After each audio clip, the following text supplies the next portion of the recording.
Salam alaikum, shalom aleichem, que la paix soit sur vous. Je suis ravie de vous accueillir dans cette nouvelle vidéo exceptionnelle puisqu'elle remplace le replay du live que j'ai fait aujourd'hui sur Instagram mais qui ne s'est pas téléchargé. Ce sont des choses qui arrivent, donc je rebondis en tant qu'entrepreneuse et je vous fais une vidéo avec le même contenu que le live. C'est sympa. Alors, avant d'aller plus loin, pour celles qui ne me connaissent pas encore, je me présente. Je m'appelle Malika Deriche, je suis écrivaine, notamment de romances. Je suis aussi podcasteuse. J'ai créé le podcast Fini les dettes. Un nouvel épisode est disponible sur ma chaîne YouTube et Spotify tous les mardis à 14h. Et je suis aussi rentière dans l'immobilier éco-responsable. Vous le savez, ma triple carrière est extrêmement importante pour moi puisque je le dis haut et fort, je suis carriériste. Aujourd'hui, je vais vous parler de mon livre, ma prochaine romance qui s'appelle Tempête à bord et nous verrons pourquoi j'ai décidé d'écrire cette histoire et d'en faire un roman. Tempête à bord, c'est l'histoire d'une jeune femme dans la trentaine qui s'appelle Malika. C'est en lisant la romance que vous allez vous dire « Ah, c'est pour ça qu'elle l'appelait comme ça ». Malika est musulmane, elle porte le hijab, elle mène la vie dont tout le monde rêve. C'est-à-dire qu'elle a une grande maison, un magnifique jardin, du personnel d'entretien, sa propre flotte de croisière, d'innombrables voyages à travers le monde et surtout, elle est célibataire. Elle est heureuse, épanouie et libre. Mais ça, tout le monde n'est pas d'accord. Non, tout le monde n'est pas d'accord avec ses choix.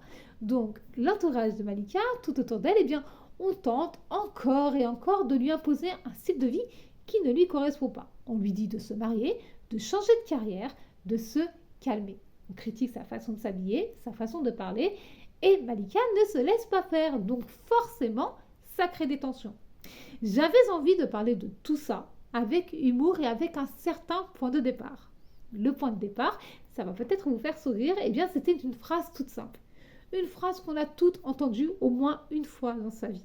Et je suis certaine que vous l'avez déjà entendue. Cette petite phrase, c'est ouvrez les guillemets, passe-moi son numéro, je vais lui parler. Là, on sait, quand on entend cette phrase, on sait que 100% des histoires qui commencent comme ça finissent mal. On le sait, il y a quelque chose qui se brise, une confiance, une amitié, une naïveté aussi. Et ce qui fait mal, en fait, ce n'est pas la phrase en elle-même. C'est le fait que cette phrase continue d'exister encore et encore pendant longtemps, pendant des années.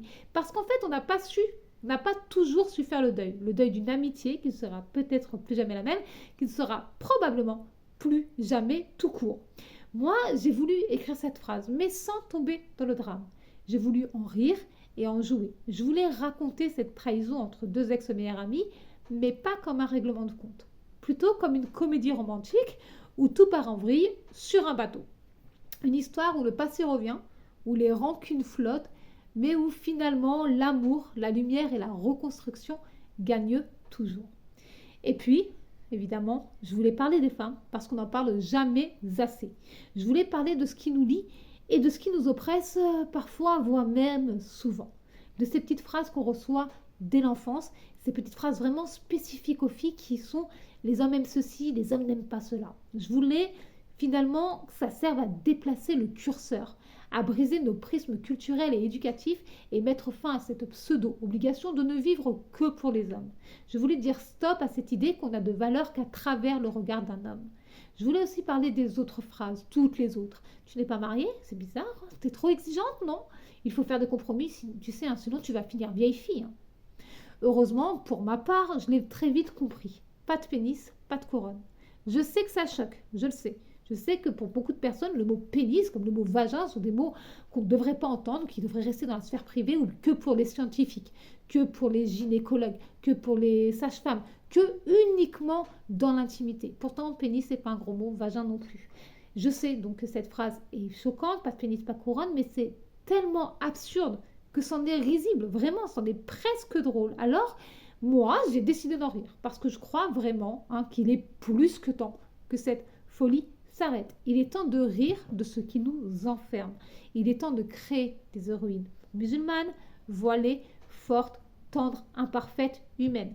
Je pense que vous le savez si vous lisez mes livres, mes héroïnes sont toutes imparfaites parce que mes héroïnes sont calquées sur les femmes que je connais dans la réalité. Toutes les femmes, et je vous en avais beaucoup parlé dans le podcast Fini les dettes, chaque être humain a beaucoup de résilience. on peut toujours toutes se relever. Je pense qu'il est vraiment temps de montrer qu'on peut être romantique, drôle, croyante, libre, sans se contredire. Et ce livre-là, Tempête à bord, m'a permis ça. Pour la première fois de ma vie, j'ai écrit pendant tout le processus d'écriture. J'ai pris du plaisir à chaque scène. Et je me suis sentie plus libre, plus courageuse. Comme si finalement Malika, mon héroïne, m'avait transmis un peu de sa force. Tempête à bord, c'est une halal romance, c'est une comédie romantique, mais c'est surtout, je pense que vous le savez maintenant, un morceau de moi. C'est ce que moi j'aurais aimé lire et c'est ce que je suis fière et honorée d'avoir écrit. J'espère très sincèrement que vous honorez l'embarquement, que vous serez au rendez-vous. L'embarquement se fera le 15 juin, donc dans une semaine et demie, pas ce dimanche-là, mais le suivant. Dites-moi en commentaire ce que vous en pensez, ce que vous pensez des thèmes abordés et de l'histoire. Est-ce que c'est quelque chose qui vous parle? Est-ce que ça vous donne envie de découvrir Tempête à bord avec des personnages incroyables, hauts en couleur, parfois insupportables avec cet antagoniste Nawel qu'on adore détester, mais aussi avec Malika et Joshua, l'adorable Joshua, dont je suis certaine que vous allez tomber amoureuse les filles. Dites-moi ça en commentaire, je vous retrouve prochainement dans une prochaine vidéo, je ne sais pas quand.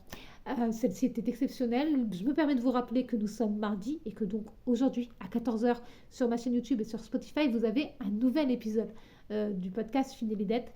Je vous dis à très très bientôt. Prenez grand soin de vous, prenez grand soin des vôtres. Pensez à écrire parce que sincèrement, ça fait du bien. Bye bye!